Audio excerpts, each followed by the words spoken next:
Hey lovies, welcome to my channel, Craft the Way with May. I'm May. Welcome to my old and new subbies. I'm so glad to have you all here with me today. As the thumbnail show, we are going to be bringing you some beautiful Christmas decor using some beautiful napkins, okay? I am so excited about today's video, guys. I'm just showing you guys a few items that I have here, but before we get into this first project, I just want to let you know that I am being joined today by my good friend Brandi from the DIY Struggle.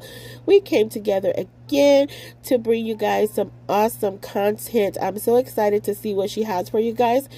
If you happen to have stopped by here after coming over from her channel, welcome. I hope you consider joining my YouTube family. And if you happen to stop here first, I will have her information in my description box below. So stop by, tell her I said hello. So what you see I'm doing here, guys, is I just took some white paint by FolkArt, and then I went in with this pink color paint by Waverly. I believe it's called Pink Sky. And I just painted the top and bottom of this box, which I did get this from Hobby Lobby. And so next, what you see I'm doing right here, guys, is I'm taking some of my antique gold rubbing buff, and I'm just going in and rubbing that all over this here knob. And I just want to make sure I get that over the top part of the surface, trying not to get it on the bottom. So what I did was took one of these paint brushes to hold it in place while I do that. And it actually worked out fairly decent for me. So I really like the coverage I got on that. Once I had everything dry, what I did was, off camera, I did put some Mod Podge on this container to allow it some time to dry. And next, we're going to go in with this Let It Snow napkin that I had in my stash. I absolutely love this. And if you've been with me anytime, you absolutely know that my favorite color is pink. So when I remembered that I had this napkin, I was so hyped to use it.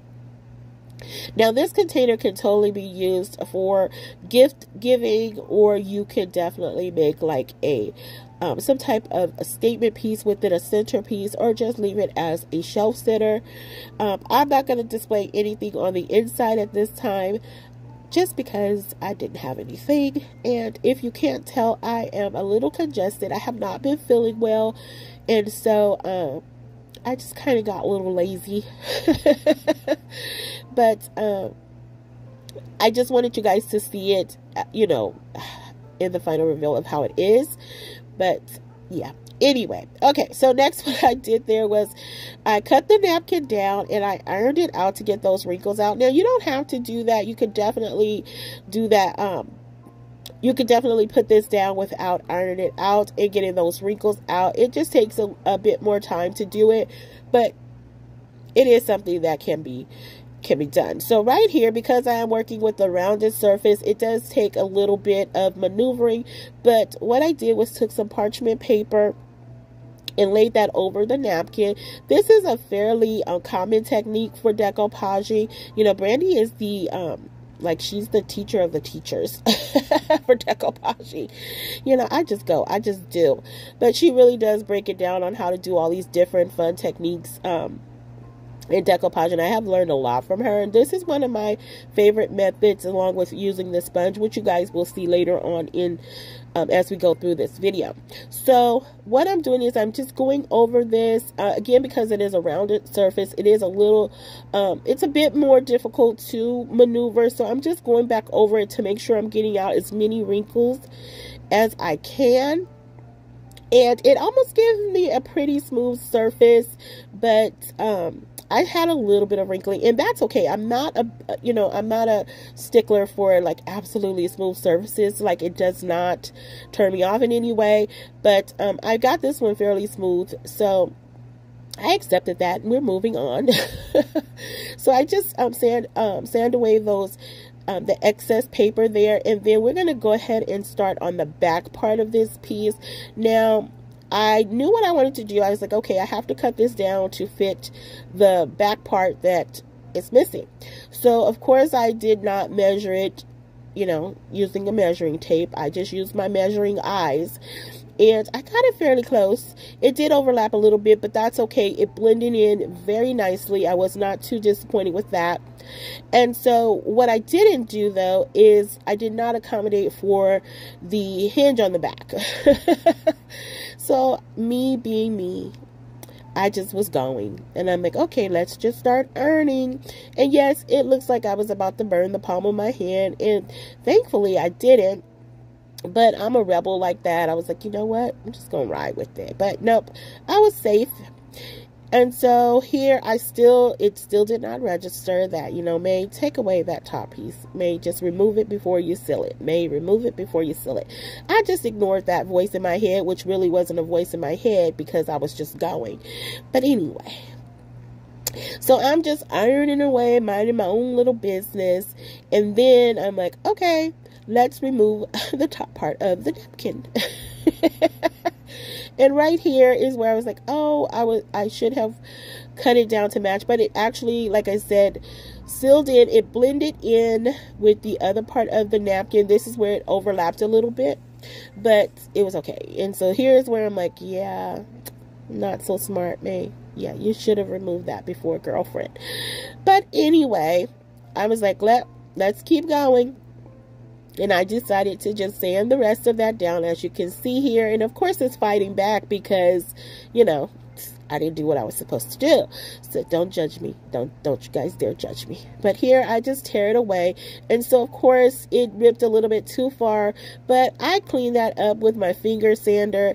And it wasn't perfect, but you know, I never claimed to be perfect, so it's quite all right. And yes, I did not remove the tags from the bottom of this. Now this is a piece for me. If I was gifting this to someone or giving it away or selling it, I would definitely recommend removing those stickers off the bottom, but no one is gonna see it. Who's gonna know? No one's gonna tell them, not me, not you, and anybody else. We're gonna keep that our little secret. Okay, thank you. All right, so right here we just want to center that knob, where place the knob where we want it. And I'm just going in with some of my Eileen's tacky glue, and I'm giving it a couple of dots of that, and then I'm going to give it some of my Gorilla hot glue and get that right where I want it. And guys, I gotta tell you, I really love the way this came together. I love the color combo. Really, it was a play off the colors in the napkin, and I think they just played very, very well together. So here I'm taking one of these picks that I had in my stash. I want to say that I got them from Hobby Lobby, and the gold pick, I'm not sure where I got that from. I don't know. It was in my stash, but I can't remember where I got it from. But anyway, I'm just putting those on, and I just thought this would just elevate this piece a little bit, in my opinion. And I have to tell you guys, I cannot wait for you to see what how it came together. I do kind of wish I did style it a little bit more, like add flowers or something in it, but again, you know, at the time I was just like, let me just get through this because I wanted to bring you guys some content that I hoped you would enjoy. So please forgive me for not styling it with anything on the inside, okay? And that's pretty much it for this piece, guys. Oh, nope, I'm lying. I felt like the front part of this needed something on it, like a little, I don't know, some type of embellishment, but I didn't have anything that would really work there. So what I decided to do was take one of these rub-on transfers from the TDS Design collection, and it just says Merry Christmas, and I thought that would look really cute right in the front, and it actually did. So once I get that placed where I wanted it, I just go in and I rub that down, and it's so easy to adhere. It goes on so smoothly. I love working with Brandi's transfers and her decoupage paper as well. And so that just sealed the deal, and now that's it, and here we are. You guys have to let me know what you think about this piece. And we're going to go ahead and jump into project number 2. So right here, I am removing the sticker off of this one. Yay, me. Alright guys, so I had this super cute rice paper in my stash that I have from decoupagenapkins.com, and it had the adorable pink Santa on it, which I did use a portion of it last year. I couldn't wait to use it again this year. So I'm just going to go in with my water pen, and I am going to outline the parts that I want to separate and keep. And so right here, yeah, that's what I'm doing. Sorry. I was like, what am I doing? So once I get that outline, I just go ahead and start removing it, being very careful to keep it as close to the center as I want. I really want to keep as much of that picture intact, so when I adhere it to the surface, I do not have a lot of excess from it. So I just go in and tidy it up a little bit, and I really love the way this came out. Now, I do love using the water pen, but you could definitely use, you know, a paintbrush or anything really to separate it. Just tear it even, especially with rice paper. It is a lot more forgiving than napkins. So right here, I just took some of my Mod Podge, and I'm just going in and just giving it a nice good coat. Not too thin, not too thick, but just enough to really get that rice paper to adhere, because it is a little bit thicker. But at the same time, because this plate, which I got from from Hobby Lobby. I got this from Hobby Lobby. Sorry, I don't think I mentioned that. I got it from Hobby Lobby on clearance for $1.99. But the plate, the surface, is not porcelain, so the Mod Podge does not have anywhere to go. So you don't want to apply that area, because it's not going to go anywhere, and we don't want it to oversaturate the rice paper. So I just use my best judgment as to make sure it's not too thick or too thin. And here's where I say I go in and I use that sponge to just press it all in and to pick up any excess glue. So guys, we are going to do a giveaway today. I recently reached my 6,500 goal. We are on the road to 7,000, guys. I'm so excited about that, and I wanted to give you guys a napkin bundle. So what you have to do to be entered into the giveaway is leave me a butterfly emoji in the comments. Now right here is where I decided to go in with my gold rub and buff, and I just wanted to highlight those raised areas, but as I was doing that, I didn't like the way it came together, so I decided to cover the entire piece in the gold rub and buff, and that's where my camera dropped off from recording, or I forgot to press record. But here it is, guys.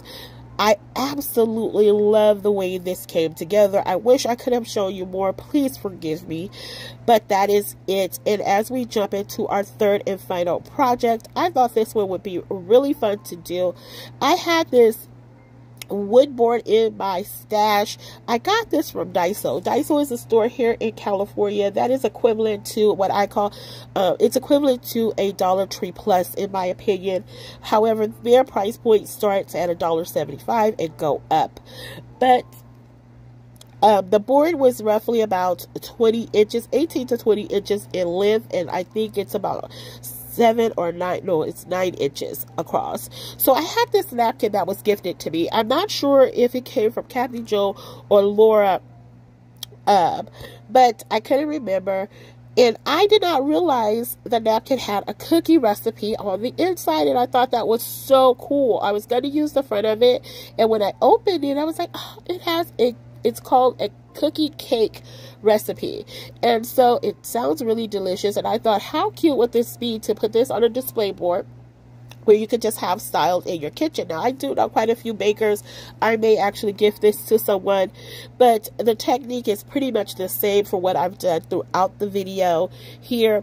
Now, what I was going to do is go in with the Mod Podge and just lay it down as I went. But as I was going through this, I didn't want this one to be too wrinkly, so I did decide to just go in and cover it all in Mod Podge and let it dry and continue on with the ironing technique that I've been doing throughout. So once I got that place where I want it, again, I go in with some more of that Mod Podge, guys, and just go in and start to seal the deal with this one as well. Now, I will say, I forgot what I was going to say. I forgot. I'm so sorry. Oh my goodness. Oh, I was going to say this one did take a little bit more to get ironed down, probably because it was a little bit longer. I don't know. But I did have to go over it a couple of times. I didn't leave all that in there for you. But once I got it sealed on, I decided to go in with some of my burnt umber, which is what I like to use. It's paint by Apple Barrel called burnt umber, and I like to use that for my distressing. Now you could totally use the Waverly antique wax. There are so many different waxes out there, gel wax, all kind of waxes to do this, but I prefer burnt umber. I just like it. I don't know why, but I just decided that, you know what, I wanted to give this a nice weathered and vintage look, so I decided to go over it and give it a nice distressing, and I really love the way this came out. Now, if you were to recreate something like this similar, you could definitely omit the distressing part, but I just felt like it was really needed here, in my opinion, for the look that I was going after. And I have to say, I really enjoyed the way it came together. Now, as I was going through this and I started thinking, I'm like, well, it needs something else. I need to add something else to this. And so once I did that, I was like, okay, I have some ornaments that I could add to this. But before I did that, I was like, well, let me just continue on with the distressing. And I hit up the sides of this and went in very hard with the distressing on that as well.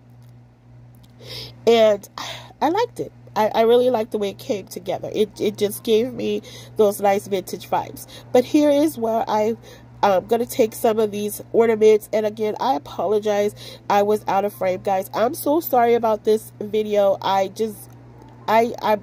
made quite a few mistakes, so I do humbly apologize, but you guys will see it once it comes together. So here I was just looking for the placements of these two ornaments, like you can see there.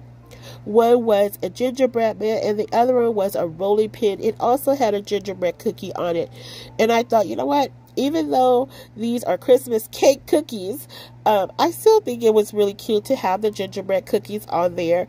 If you make them thick enough, they can be Christmas cake cookies, I think. But I just go in with some of the Eileen tacky glue and get those in place where I want them, and literally that is going to be it. I was thinking about maybe a bow or something, but I was like, I don't know. I decided not to add a bow and just decided to go with the two ornaments. And you guys can let me know at the end when you see the final reveal. I will have a final reveal of all the projects from today, so you can see them all together, and let me know if you have a favorite of today. And guys, don't forget, I am in collaboration with my good friend Brandi from the DIY Struggle. Okay, there it is. And what did I do next? I think that's it, guys. I think we're headed into the final reveal. Yes, here we are. If you are still riding with me, thank you so much. I appreciate it. I absolutely enjoy having you all here. If any of you have come over from Brandi's channel, thank you, thank you, thank you. I hope you enjoyed the content of today. If not, please come back. Give me a second chance. I'm not always this off. Well, I am kind of, sort of, but not always. And however, if you happen to stop by here first, thank you for being here with me.